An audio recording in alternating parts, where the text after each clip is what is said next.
कर्पूरगौरं करुणावतारं संसारसारम्। ओम शिवा, जय माता दी। पुनः स्वागत है आप सभी का। चलिए हमारा विषय ले लेते हैं 15 नवंबर 2024। इस डेट में शनिदेव पुनः जो है मार्गी हो जाएंगे और मार्गी होने के पश्चात उसकी जो सीधा प्रभाव है, ऊर्जा का सीधा प्रभाव है, वह धनु राशि के जो जातक हैं उनके जीवन पर क्या पड़ेगा। सबसे पहले हम काल समझ लेते हैं, फिर चर्चा करेंगे क्या प्रभाव पड़ेगा। शनि 15 नवंबर 2024, दिन होगा शुक्रवार, सांझ 7:51 तक वक्री बने रहेंगे। इसके पश्चात शनिदेव मार्गी हो जाएंगे। अभी शनिदेव कुंभ राशि 11 नंबर में ही बने रहेंगे। शनि 28 फरवरी 2025, दिन होगा शुक्रवार, शाम 7:06 से 9 अप्रैल 2025, दिन होगा बुधवार, प्रातः 5:03 तक शनिदेव 40 दिनों के लिए अस्त प्रभाव में रहेंगे। समझाऊंगा मैं इसको कि मैंने अस्त प्रभाव यहाँ क्यों काउंट करा है। शनि 29 मार्च 2025, दिन होगा शनिवार, रात्रि 11:01 पर मीन राशि पर गोचर करेंगे। गुरुदेव की राशि है। अब यह जो भी प्रभाव मैंने प्रार्थना करें, काल जो समझाए हैं, और इनके जो प्रभाव को समझिएगा वह समझिएगा आने वाले 5 महीने, यानी 2024 जो साल है इसके जाते हुए 2 महीने नवंबर और दिसंबर, और वर्ष 2025 में आने वाले 3 महीने जनवरी, फरवरी, मार्च। 29 तारीख को तो ये गोचर जो है मीन राशि पे आ जाएंगे। तो मार्गी भी आप देखोगे, अस्त भी आप देखोगे 29 तारीख तक। उसके बाद तो आगे मूव कर जाएंगे तो दृष्टियाँ, जो सीधी दृष्टियाँ हैं, वह भी बदल जाएंगी। क्षेत्र समझ लीजिए, धन, स्वास्थ्य, नौकरी, व्यापार, विवाह और संतान जैसे क्षेत्रों में आने वाले जो 5 महीने हैं, इनमें बहुत अधिक मजबूती देखने को मिलेगी। इस आधार पर कि आपकी लग्न कुंडली भी बहुत अच्छे से मजबूती प्राप्त करे हुए है, ग्रहण करे हुए है और निरंतरता बनी हुई है। ये ध्यान रखिएगा। सबसे पहले इस बात को बहुत अच्छे से समझ लीजिएगा कि ग्रह का मूल समझना आवश्यक है, क्योंकि ग्रह मात्र एक संभावना है, ऊर्जा की एक मात्र संभावना है, जिसका मिश्रण तभी निकल के आ पाएगा जब आपको अपनी आंतरिक भावना पर कार्य करना आ जाएगा। संभावना, आंतरिक भावना और शुभ या मिश्रित प्रभाव वाले रिजल्ट। कोई ग्रह है, उसको आप अपने घर का बुजुर्ग मान लीजिए और अपने आप को याचक मान लीजिए, छोटा सा बच्चा मान लीजिए, छोटे से प्यारे से बच्चे बन जाइए। उदाहरण समझा रहा हूँ, ग्रह का मूल समझ में आ जाएगा शनिदेव का। मार्गी होने का मतलब है कि ग्रह आपकी तरफ देख रहा है और आपको एक प्रकार से सीधे तरीके से चलाने का प्रयास कर रहा है। कर्म आपके होंगे, निर्देश दिए जा रहा है। किस आधार पर? संभावना के आधार पर। अब काल आ गया ग्रह का, आपका वक्री काल आ गया। अब आपके उत्तम भविष्य निर्माण के लिए उस ग्रह ने बाहर की तरफ देखना शुरू कर दिया, लेकिन आप वहीं पे खड़े हुए हो और आपको ऐसा लगा कि ग्रह ने आपसे मुंह मोड़ लिया, क्योंकि पीठ आपकी तरफ हो गई। अब आपको कुछ भी समझ में नहीं आ रहा है, क्योंकि ग्रह का चेहरा नहीं दिख रहा है, बुजुर्ग का चेहरा नहीं दिख रहा है। और आपकी चेतना के स्तर के आधार पर अगर बहुत अधिक मैच्योरिटी नहीं है तो नेगेटिविटी आने लग गई है। कहाँ आने लग गई है? आंतरिक मन में। अपने आप से आकलन लगाए जा रहे हो और स्वयं के रिजल्ट दिए जा रहे हो और उसमें उलझे जा रहे हो। ओवर थिंकिंग की भावना आ गई है। एक प्रकार से ऐसा लग रहा है कि कौन सा वो दिन आएगा जब शुभता हमारे पास आएगी। ऐसा लगता है कुछ दिन अच्छे चलते हैं, फिर दोबारा वो समय लौट के आ जाता है। ये क्या हो रहा है? ये सोचे जा रहे हो। अब काल आ गया है वक्री काल। तो वक्री काल में आपको ऐसा लग रहा है कि मुंह मोड़ लिया गया है, लेकिन ग्रह आपसे मानसिक रूप से अभी भी जुड़ा हुआ है। घर का बुजुर्ग अभी भी जुड़ा हुआ है, उसका आपके साथ कोई रिश्ता नहीं खत्म हुआ है और वो दृष्टि जब बाहर की तरफ डाल रहा है, उससे आपका उत्तम भविष्य बनेगा। हाँ, उसकी समझ अभी आपको वर्तमान में नहीं आ पा रही है, यह बात बिल्कुल ठीक है, क्योंकि उतनी मैच्योरिटी नहीं है। व्यर्थ में शत्रुता का भाव आपके अंदर आ गया है कि देखो ये तो मुझे छोड़ के चले गए, या उन्होंने फल देना बंद कर दिया, मुझसे नाराज हो गए। ये सारी चीज़ें कहाँ चल रही हैं? आपके आंतरिक मन में चल रही हैं। अब काल आ गया मार्गी, तो मार्गी होते ही ग्रह ने आपकी तरफ कर लिया मुख, और आपके पास है अब 5 महीने। अब मुख कर लिया तो अब आपको ये समझ में आएगा कि जो अब व्यर्थ का परिश्रम करना पड़ रहा था, प्रार्थना करनी पड़ रही थी, अब केवल आपके चेहरे का भाव देख के ही वो जो घर का बुजुर्ग है वो समझ जाएगा कि मेरा बच्चा मुझसे कहना क्या चाहता है। ये बात ध्यान रखिएगा। और वह जो घर का बुजुर्ग है वह इतना सामर्थ्यशाली है कि उसको आपके सामने ये दिखाने की ज़रूरत नहीं कि देखो, इसको देखो कि मैं तुम्हारे लिए ये कर रहा हूँ। जब आप शयन करने जाओगे वो तब भी कर सकता है, ज़रूरी नहीं है कि वो करके ही दिखाएगा। ये कोई प्रणाली ज़रूरी नहीं है, बिल्कुल भी ज़रूरी नहीं है। तो जो हमारी प्रार्थना जो करे जा रहे थे, अब वो बिल्कुल हो जाएगी शून्य, या बिल्कुल हो जाएगी कम या आधी। क्यों? ग्रह ने हमारी तरफ रुख कर लिया, मुख कर लिया। इसके साथ में वक्री काल में जो आपको लग रहा था कि प्रार्थना नहीं सुनी जा रही है, ग्रह मानसिक रूप से जुड़ा हुआ था, कान तो उसके ओपन थे ही, वो तो खुले हुए थी, तो ग्रहण वो कर रहा था और आपके दुख से वह भी दुखी हो रहा था, या आपकी प्रसन्नता में वह भी प्रसन्न हो रहा था, बस आपके साथ नहीं बना हुआ था, ऐसा आपको अपनी तरफ से लग रहा था, क्योंकि आपकी साइड से केवल पीठ नजर आ रही थी। ये हो गए वक्री और हो गए मार्गी। अब समझिए ये जो अस्त काल लिया गया है, ये 40 दिन की अवधि, ये क्यों इंपॉर्टेंट है अगले वर्ष में। 29 तारीख से पहले ये हो जाएंगे, तो यह भी आपको फेस करनी पड़ेगी। बुजुर्ग ने जो भी आपको संस्कार दिए, सफलता के सूत्र दिए, अब आपकी थोड़ी सी टेस्टिंग का समय आ गया है और आपको परिपक्वता देने के लिए समझाया गया है कि एक समय ऐसा भी आएगा जब तुम्हारे को मेरे उपलब्ध नहीं होने के कारण, मेरी गैर मौजूदगी में डिसीजन लेने पड़ेंगे। देखो अब तुम घर के बड़े हो गए हो, ध्यान रखिएगा इस बात को। तो ग्रह अब भी अस्त होने का मतलब ये नहीं कि ग्रह जो है बिल्कुल टाटा बाय बाय करके आपको बिल्कुल आएगा, नहीं। ग्रह थोड़े समय के लिए अपने विश्राम काल में चला गया है, लेकिन जुड़ा हुआ अभी भी है आपसे मानसिक तौर पर। और अब आप जो उसने सिखाया है, जो उपलब्धियां हैं, वो थोड़ी सी टेस्टिंग का समय आ गया है। जो जातक शनिदेव की पूजा करते हैं और शनिदेव का मूल समझते हैं, यानी कि वह जो जातक जो ये बिल्कुल इस बात से इत्तेफाक रखते हैं या इस बात में विश्वास रखते हैं कि व्यर्थ में भय की जो प्रसिद्धि है वो शनिदेव के साथ कलयुग में चल रही है, जबकि मूलतः शनिदेव जैसे प्यार करने वाले ग्रह तो है ही नहीं, कि वही ग्रह कड़े परिश्रम से स्वर्ण बनाने की ताकत रखते हैं। तो सबसे पहले अपने बच्चे का अग्नि के साथ दोस्ती करवानी पड़ेगी, तभी स्वर्ण बनेगा। ये तो करवानी पड़ेगी हर हाल में। तो वह पीड़ा जो है वह मीठी पीड़ा है, ये ध्यान रखिएगा। तो यह कुछ होने वाला है आने वाले 5 महीने में। इसको मूल को लेके चलोगे तो समझ में आएगा कि मात्र संभावना जो होती है उसको हमारी आंतरिक भावना डिसाइड करती है, वो संभावना शुभ है या मिश्रित है, ये ध्यान रखिएगा। अब मूल प्रभाव क्या बनेगा? मूल प्रभाव बनेगा जो अभी तक गर्मियों से लेकर अभी तक 15 नवंबर तक जो मेहनत करने की जो प्रणाली है उसमें बहुत ज़्यादा फर्क आ जाएगा। बहुत ज़्यादा जो एक छोटे से कार्य के लिए दिन रात एक कर देते थे, वहाँ पर जो स्मार्टली मूव नहीं कर पा रहे थे वह मूव हो जाएगा।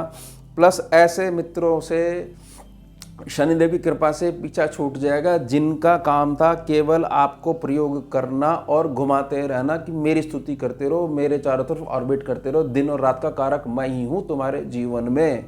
अब उनको ये दिखा दिया जाएगा कि देखो जो तुम कर रहे हो या जो तुम सिखा रहे हो, ये हम इस प्रकार के बहुत बड़ी बड़ी यूनिवर्सिटी चलाते हैं और दान में दे देते हैं तुम्हारे जैसे व्यक्तियों को। अब क्या है, आत्मविश्वास जो है डेवलप होना शुरू हो जाएगा, ध्यान रखिएगा, क्योंकि मार्गी हो गए हैं। अब बहुत अधिक आपको प्रार्थना नहीं करनी पड़ेगी, आप जो कर रहे हो सीधी दृष्टि बनी रहेगी।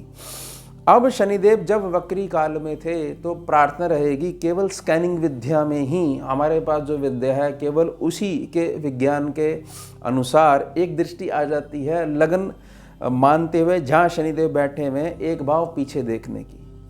इतने समय तक आपके भविष्य में जो उत्तम धन आना है उसको सेटलमेंट करने के लिए शनिदेव ने निखारना शुरू कर दिया आपके दूसरे भाव को। कुटुंब में, परिवार में, कुल में जो भी समस्याएं चल रही थी, जो प्रारब्ध का लेन देन जो था उसको निपटाने में उनका रुख उस तरफ बन गया था और वो निखर गया है। आने वाले 5 महीने में ये रिजल्ट आपको देखने को मिलेगा इस आधार पर कि ऐसी स्थिति आपकी लगन कुंडली में भी बनी हुई हो। अगर है ही नहीं तो फल तो न्यूट्रल बना रहेगा। अब शनिदेव जहाँ पर बैठे हुए हैं वहाँ पर ये प्रार्थना कर रहे हैं कि उस चीज़ को पहचानो, वो रहस्य है जहाँ मैं बैठा हुआ हूँ और जहाँ मैं देख रहा हूँ वहाँ पर थोड़ा सा संघर्ष तुम्हारे को आएगा, लेकिन वहाँ पर उत्तम फल तुम्हारा इंतज़ार कर रहा है। घर बैठे फल नहीं मिलेगा, लेकिन अब मैं मार्गी हो गया हूँ, मैंने जो सेटलमेंट करनी थी वो कर लिया, मैं सिर्फ तुम्हारी तरफ देख रहा हूँ। कब तक देख रहा हूँ तुम्हारी तरफ? अभी हमारा जो विषय है उसमें मीन राशि पर जाने से पहले, और उसके साथ साथ हमारे पास ढैया भी आ जाएगी जिसके लिए हमारे को प्रिपेयर करा जा रहा है। मेहनत करने का जो ढंग है, उस मेहनत करने के तरीके के जो रहस्य छुपा हुआ है उसको आपको समझना पड़ेगा। प्रार्थना रहेगी कि आपको जिस भी तरीके से आपकी पहचान हो सकती है शनिदेव की कृपा से, वह सारे तरीके आपके जीवन में आएंगे, इसलिए प्यार से उनको वेलकम करिएगा। होना कुछ भी नहीं है, नकारात्मकता मत लेके आइएगा, जो चीज़ चाहते हो उसी चीज़ को ग्रहण करके रखिएगा। मैंने समझाया ना कि संभावना और फिर आंतरिक भावना। मेहनत करने का ढंग जैसे ही बदलेगा तो आपके जीवन में अगर आपकी आयु 35 वर्ष से लेकर 45 वर्ष के बीच में है और जो पहले जो मेहनत करने की जो प्रणाली आपके पास थी, जो आपकी एजुकेशन थी, जो जीवन का अनुभव था, जो खो गया है और दूसरों के आश्रित बन के बैठ गए, ऐसे के कि जो व्यक्ति क्षमा चाहूँगा लेकिन आपको चलाने का प्रयास कर रहे थे और भाग्य ऐसा हो गया या कुछ सिखाने के लिए, आपको अपनी वैल्यू कराने के लिए उस स्थानों से जुड़ जाना पड़ा और वहाँ पर मात्र आपका यूज़ करा गया, आपकी भावना का खेला गया। तो अब आपकी वह जो पुरानी चीज़ें हैं वह वापस लौट के आना शुरू हो चुकी हैं। 15 तारीख के बाद से बहुत ज़्यादा आप इन चीज़ों में बदलाव देखोगे। जो आप खो गए थे, आपकी एक पर्सनैलिटी थी, किस प्रकार के वस्त्र पहनते थे, किस प्रकार के बाल रखते थे, कैसे हंसते थे, बिल्कुल चिंता मुक्त बने रहते थे, वह सारे दिन लौट के आने वाली हैं। ध्यान रखिएगा, संभावना और आंतरिक भावना। उसके पश्चात यह जो मैंने आपको बात बताई, ये बताई तीसरी दृष्टि की जो पंचम भाव पे पड़ रही है और पंचम नवम आपस में जुड़े रहते हैं, सीधा प्रभाव पड़ेगा आपके भाग्य स्थान पर। भाग्य अब खुल के आपका साथ देगा क्योंकि आपके मेहनत करने का, परिश्रम करने का जो ढंग है उसमें मस्तिष्क का रोल बहुत ज़्यादा हो गया है। व्यर्थ में खाली बैठना अगर आपने बंद कर दिया है और अपने समय को सार्थक रूप से प्रयोग करना आ चुका है तो आपको समझ में आएगा कि मैं ही स्वयं जिम्मेदार हूँ मेरे डेस्टिनी पर चलने या नहीं चलने के लिए। इसके लिए मैं अपने हाथों को पीछे नहीं कर सकता अमुक किसी भी प्रकार की ग्रहीय ऊर्जा या जातक का नाम बीच में लेके कि देखो यह स्पीड ब्रेकर बन के बैठा हुआ, बार बार स्पीड को ये ब्रेक करता है। कर्म क्लियर हो जाना चाहिए। उसके पश्चात जो दृष्टि पड़ रही है वह द्वादश भाव पे पड़ रही है। बड़े ध्यान से समझिएगा, धनु राशि का जो साइन है उसके पास अश्व की ताकत है, मनुष्य का दिमाग है और एक तीर कमान है उसके पास, और वो बहुत ऊंचे स्थान पर खड़ा हुआ है और स्थिर बना हुआ है। स्थिरता आपके अंदर होनी ही चाहिए और वो लक्ष्य पे अपना ध्यान केंद्रित करके उसने बना के रखा हुआ है। तो लक्ष्य अब आपका किधर है? लक्ष्य है आपका, जैसे कि मैंने प्रार्थना करी कि जैसी मेहनत करने का ढंग बदलेगा तो प्रसिद्धि चल के आएगी। किस आधार पर? कि आपको समझ में आ गया है कि जीवन में एक्चुअल में करना क्या है, कर्म, मेरा बेसिक कर्म क्या होना चाहिए, यानी जो मेरा रोज़गार है उसकी जो टाइप है वह क्या होनी चाहिए। कलयुग के हिसाब से यह सबसे मुख्य प्रणाली आ जाएगी 10वें सेक्शन को ध्यान में रखते हुए। लोकल में, आसपास के मित्रों में अगर जो सोशल नेटवर्क मजबूत होने के पश्चात भी अगर वह प्रसिद्धि नहीं मिली है तो आपका द्वार जो है वह बाहर की तरफ से आ रहा है, यानी कि अब एक प्रकार का आपके स्थान से कहीं दूर के लोगों से आपका संपर्क होगा और वहाँ पर जो आपका भविष्य छुपा हुआ है, ट्रैवलिंग हो सकता है शुरू हो जाए, नहीं तो संपर्क आपका उन लोगों से शुरू हो जाएगा। और आप अगर निरंतरता बनाकर रखते हो किस भाव की, अपनी आंतरिक भावना की कि मेरे पास संभावनाएं जो आ रही हैं जो कि बदलती रहती हैं क्योंकि गोचर बदलते रहते हैं, तो उनको मेरी भावना से मिलाकर, यानी 2 कलर के कॉम्बिनेशन से मुझे ये वाला कलर बनाना आना चाहिए, मुझे मिश्रण पता होना चाहिए कि इतने % ये वाला कलर मिलाने से ये अमुक कलर की प्राप्ति होती है। वह कर्मों का जो ज्ञान है उसको अगर धारण कर चुके हो या धारण कर लेते हो तो प्रार्थना रहेगी, स्कैनिंग विद्या के अनुभव के अनुसार बोल रहा हूँ, प्लस आपको बहुत अच्छे से अगर अपनी लगन कुंडली, विवाह हो चुका है तो D9 चार्ट और चंद्र कुंडली क्लियर है तो ढैया में मात्र आगे बढ़ोगे और ऊंचा उठोगे। ये कैलकुलेशन केवल भ्रांति पैदा करती है। 7.5 ढैया ये मात्र गोचरीय प्रणाली है, ये मानसिक रूप से कार्य करती है। ध्यान रखिएगा, प्रार्थना रहेगी। और यह जो अवस्थाएं होती हैं, मार्गी, वक्री, अस्त, यह चलती रहती हैं। जिस प्रकार से एक उदाहरण के तौर पर मैंने समझाने का प्रयास करा है, अगर उसमें जो भावना है उसको पकड़ लेते हो तो यह चीज़ पता लगेगी कि हमारे कंफर्ट के हिसाब से अगर कोई चीज़ नहीं होती है तो हमें लगता है कि हाय दुख आ गया है। हमारे कंफर्ट के हिसाब से जिसमें परिश्रम बिल्कुल नहीं होता है, गुणों के अभाव में कोई चीज़ एक प्रकार से लागू हो रही है तो हमारे को ऐसा लगता है कि बहुत ज़्यादा सुख बना हुआ है। तो सुख और दुख, धूप और छाँव ये चलते रहते हैं। तटस्थता बनी रहनी चाहिए। प्रार्थना रहेगी कि जितने भी ये राशि के साइन होते हैं, ये साइन जो हैं, ये जो कॉन्स्टिलेशन से सीधे तौर पे से जो प्रभावित रहते हैं, एक कारण है। वह आकृति जो ज़ोडिएक साइन है ये कारण है। अगर आप उन पे कार्य करना शुरू कर दोगे तो बहुत सारी चीज़ें आपको स्वतः ही क्लियर होनी शुरू हो जाएंगी। प्रार्थना रहेगी, बृहस्पति देव का साइन है ये धनु राशि, अपनी योजनाओं को बताइएगा मत। किसी भी प्रकार से सोशल मीडिया इत्यादि पे स्टेटस मत डालिएगा। सूर्य का उदय भी होना है और सूर्य ने उदय होने से पहले नगाड़े भी बजाने हैं, फिर वो सूर्य नहीं है। उदय हो जाएगा तो सबको पता लग जाएगा, पूरे संसार को पता लग जाती है कि सूरज आ गया है। और इतना तेज होता है उसके अंदर कि सीधे तौर पर दृष्टि कोई नहीं मिला सकता है। ध्यान रखिएगा। और सूर्य स्वयं जल के प्रकाश देता है, ये ध्यान रखिएगा इन बातों का। ये हो गया हमारा उत्तम विषय। अब मिलते हैं आपसे अगले भाग में नए विषय के साथ। जुड़िए और जोड़िए। ओम शिवा, जय माता दी। सारं भुजगेन्द्रहारं कर्पूरगौरं करुणावतारं